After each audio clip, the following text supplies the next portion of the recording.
Huawei CFO Meng Wanzhou is under arrest in Vancouver and may soon be extradited to the United States to face charges for violating U.S. sanctions that prevent Huawei from selling equipment to Iran.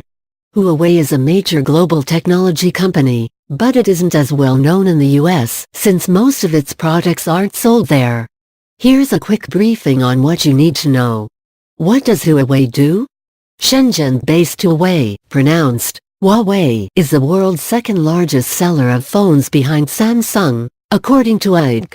It's best known for making high-end phones with appealing designs and premium hardware features that rival devices from Samsung and Apple.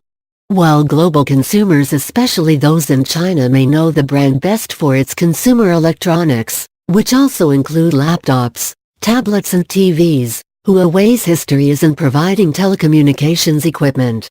Put simply, Huawei also sells some of the hardware that lets your phone connect to wireless networks.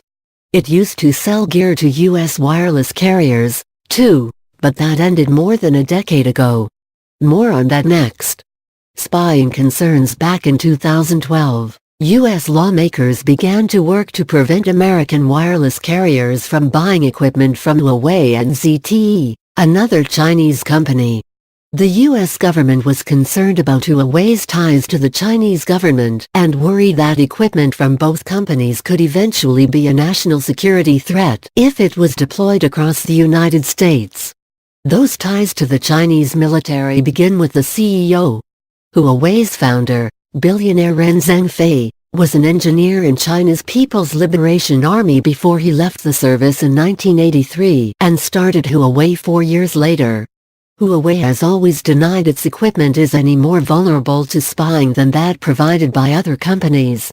Most recently, AT&T abandoned its plans to launch a Huawei flagship smartphone in the US in January.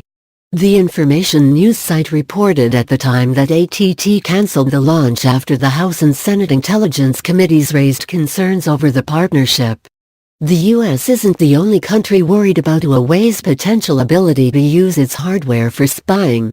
Australia has banned its wireless carriers from using Huawei equipment for new 5G networks. The UK's spy chief also raised concerns about Huawei earlier this week. Finally, earlier this year the FBI, CIA and NSA warned U.S. consumers to avoid buying phones built by Huawei and its sub-brand Honor that were sold through retailers such as Best Buy and Amazon.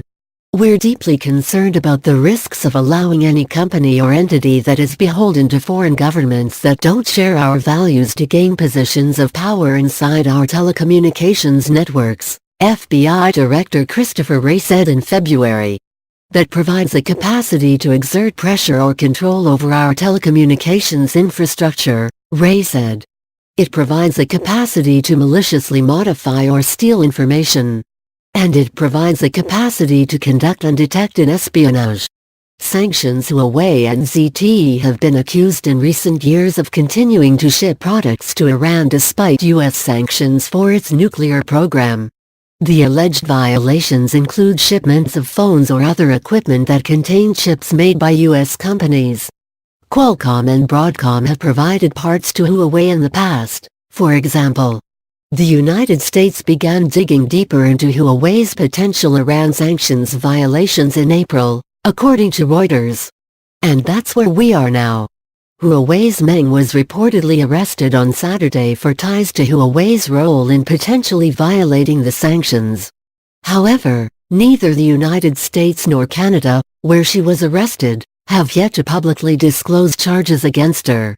We have made solemn representations to Canada and the U.S., demanding that both parties immediately clarify the reasons for the detention, and immediately release the detainee to protect the person's legal rights, a Foreign Ministry spokesperson said on Thursday, according to BBC. Show chapters correction. This story was revised to correct that Meng was arrested Saturday. The arrest was announced on Wednesday. Subscribe to CNBC on YouTube.